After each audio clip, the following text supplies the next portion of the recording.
¿Cuál es la coyuntura del país? Bueno, podríamos decir que en este momento en el Estado español lo que ha pasado es que se ha abierto un cerrojo. Digamos que se han disipado una serie de ficciones mediáticas que mantenían estabilizado el régimen de la transición del 76. El régimen de la transición del 76 fue una serie de pactos entre varias capas de élites socioeconómicas y políticas para instaurar una normalidad política que se basaba en una monarquía y un bipartidismo. Un centro derecha, un centro izquierda y una serie de concesiones sociales que se le otorgaban a los sectores que estaban en ese momento en pugna, que estaban en lucha, que estaban movilizándose socialmente a la muerte del dictador Franco y los años pretéritos. Se les concedían una serie de servicios públicos de calidad a través de generar un auge de una clase media, la cual a través de una conveniente presión fiscal podían mantener estabilizado estos servicios públicos. Por otro lado, a cambio, se mantenía varios tótems del régimen, como podían ser la monarquía, la figura de un caudillo que estaba por encima de la decisión democrática del pueblo. Se mantenía una visión de España uninacional, que no reconocía su plurinacionalidad, y se quedaba intocable una casta política heredera del propio franquismo, que mantenía sus negocios, que seguía parasitando la estructura del Estado para sus negocios y para su proyección internacional.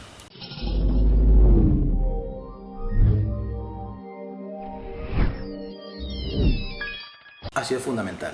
O sea, no se entiende nada de lo que está pasando ahora mismo en el país sin entender lo que es el activismo. Lo que pasa es que sí es cierto que cuando hablamos de activismo hemos de ver que lo que ha habido es también un cambio cualitativo de activismo que ha generado a su vez este nuevo sentido común de época. Y los movimientos sociales, ¿no? Todo ese activismo lo que ha producido es la irrupción de nuevas voces. En los medios no han podido callar, de alguna manera, la irrupción de nuevas voces, nuevos discursos, nuevas narrativas que han cambiado y que han disputado este nuevo sentido común de época, ¿no? Y yo creo que no se puede entender la abdicación del rey, no se puede entender la rapidez con la que ahora los partidos del régimen, ¿no? Los partidos de la casta, están renovando sus líderes políticos, poniendo líderes más jóvenes, etcétera, etcétera. No se puede entender todo esto, toda esta emergencia, ¿no? De estos cambios, si no se entiende en tanto que necesitan dar una apariencia de cambio para poder, de alguna manera, contener este nuevo sentido común de época y llevarlo a otro sitio. Tiene dos direcciones. Hay una que es una dirección restaurativa de los propios agentes políticos del régimen, y hay una dirección transformadora por todos estos agentes, ¿no? Que han dado voz a las personas que estaban sufriendo la crisis, a las personas que estaban de alguna manera fuera del consenso, ¿no? Entonces, ¿qué ha sido el gran movimiento que ha determinado en gran parte el nuevo sentido común de época? Ha sido el 15M, la emergencia del movimiento del 15M. Pero para hablar del 15M, que bueno, conoceréis que es este movimiento en el cual se ocupan las plazas de diferentes partes del Estado español, se exige y se reivindica una democracia real, o sea, una democracia que no obedezca a los intereses económicos de una capa social que no rinde cuentas a nadie, y que además tiene una mirada popular o populista en el buen sentido de la palabra, en la cual dicotomiza la realidad social entre los oligarcas y el pueblo, ¿no? Entonces este 15M ha desarrollado este nuevo sentido común de época. Lo que pasa es que es cierto que este 15M tiene una serie de precedentes, y yo creo que un precedente muy importante del movimiento del 15M hay que verlo en el movimiento 11M del 2004, en el cual ya hay esta emergencia de una movilización que, después de los atentados que se dan en Madrid, en los trenes, aparece un sujeto social popular que no está adscrito a ningún sindicato en concreto o a ningún partido político en concreto, a ninguna identidad, digamos, muy cohesionada, sino que es un sujeto popular que con la frase esta de en esos trenes íbamos todos, ¿no? Pues ya hace una primera zozobra, ya hace un primer toque de atención al régimen. Pero esto ya en plena crisis, después de que el partido socialista se ve en medio de la crisis y empiezan los recortes, y que luego el Partido Popular vence prometiendo que no hará nada de lo que hace Zapatero, y hace exactamente lo mismo, por lo cual la gente entiende que se la está mintiendo. En ese momento de descrédito de los partidos mayoritarios, en este momento de crisis, de necesidad, en este momento en que se están cerrando los servicios sociales por lo cual la gente había luchado, ¿no?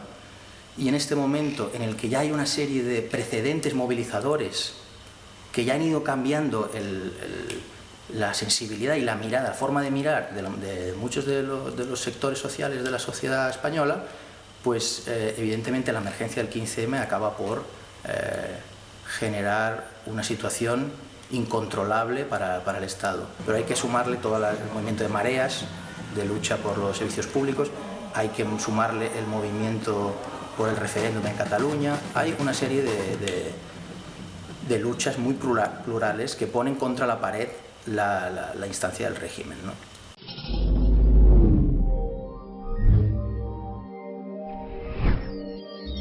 Es un tema interesante. Dentro del marco español, a la muerte de Franco se hace una serie de concesiones, se le da una autonomía, ¿no? Se crea todo el sistema, lo que se conoció el café para todos, entonces se iguala una región que realmente pues quizá no tiene una reivindicación nacional detrás, con una nación histórica como es Cataluña, ¿no? Entonces se pone todo a la par, se crea un sistema que hay ciertos sociólogos que hablan de él como un sistema español, como el federalismo centralista, ¿no? Que es esta contradicción, ¿no? Entonces, en este plano se da una situación en la cual los catalanes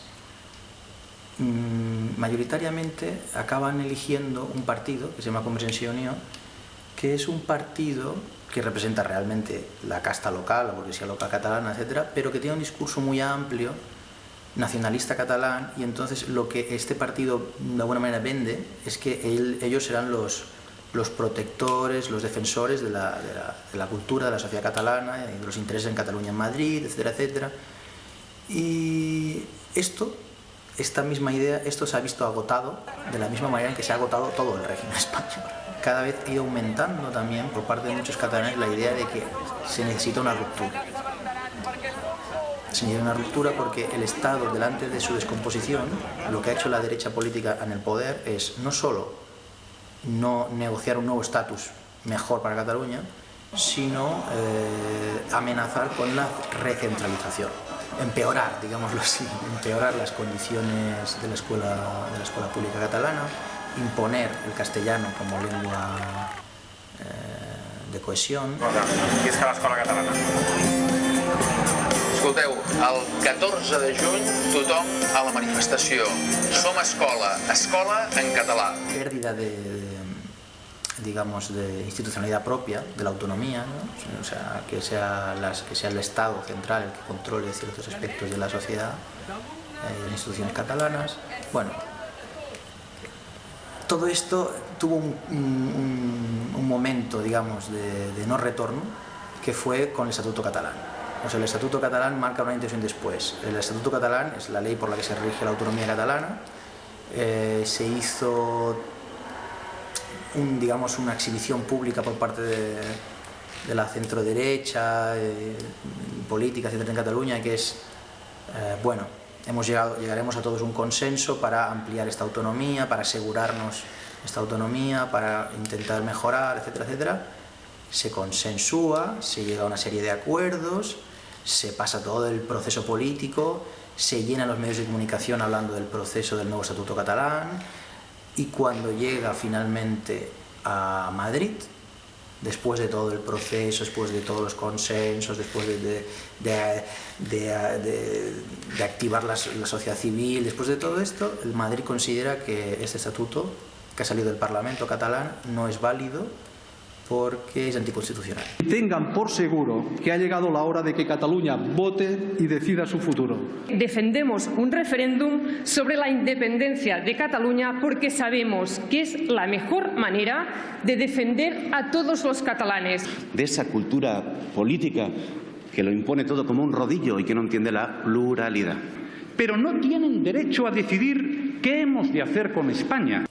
Entonces, el independentismo sociológico, que era amplio, existía y tiene una base teórica y política muy grande, acaba popularizándose.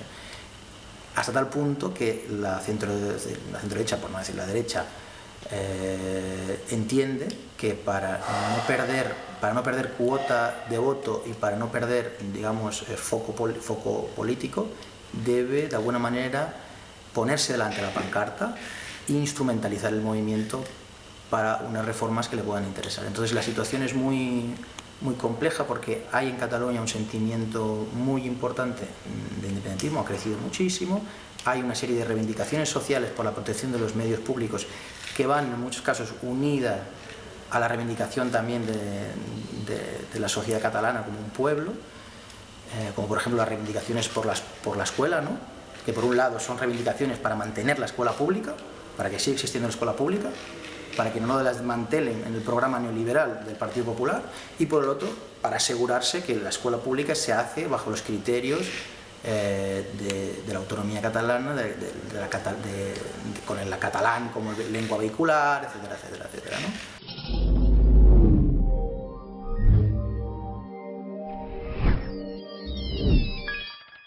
Hay dos experimentos vivos ahora mismo que han querido trascender el mapa político de la transición, y son dos experimentos políticos que son distintos en cuanto a estrategia, pero que son muy interesantes. Uno es la CUP y otro es Podemos, la emergencia de Podemos.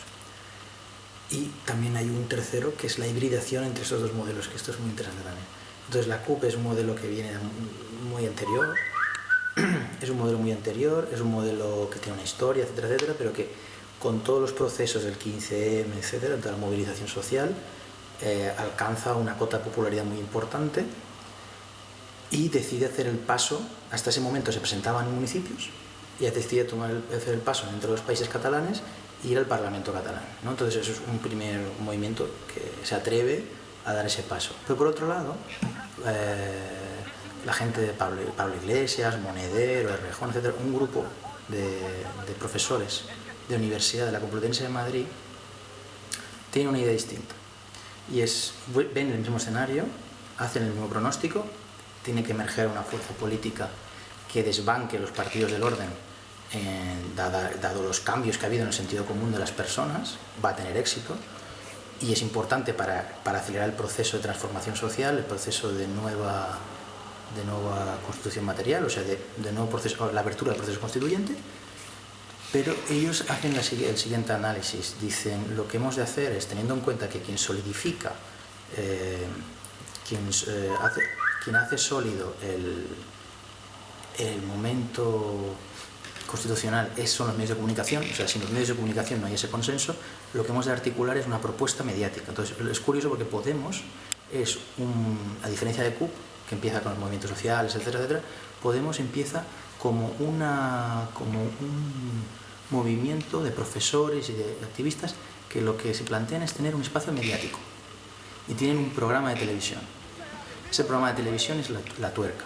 La tienen en un canal secundario de Madrid, un canal regional, por decirlo así, municipal, pero, y ahí hay la emergencia de un elemento que creo que es muy importante y que aún no hemos comentado, las redes sociales popularizan ese canal, plantean, ¿no?, la emergencia del partido Podemos, que intenta ser una interfaz parecido a la CUP, en este caso, o sea, una interfaz popular, que no sea un partido clásico, etcétera, etcétera, pero que tiene otra forma muy distinta de presentar las elecciones. No lo hace con un enraizamiento en el territorio a través de movimientos sociales, con sindicalismo combativos, sino que lo hace de alguna manera desde el aparato mediático. Ahora está habiendo un tercer episodio de experimento, que es una candidatura que se está presentando a las elecciones de Barcelona, municipales, y que busca reunir en un primer momento los actores sociales, etcétera, etcétera, y en este caso lo hacen eligiendo a una líder, que es Ada Colau, que es una persona muy querida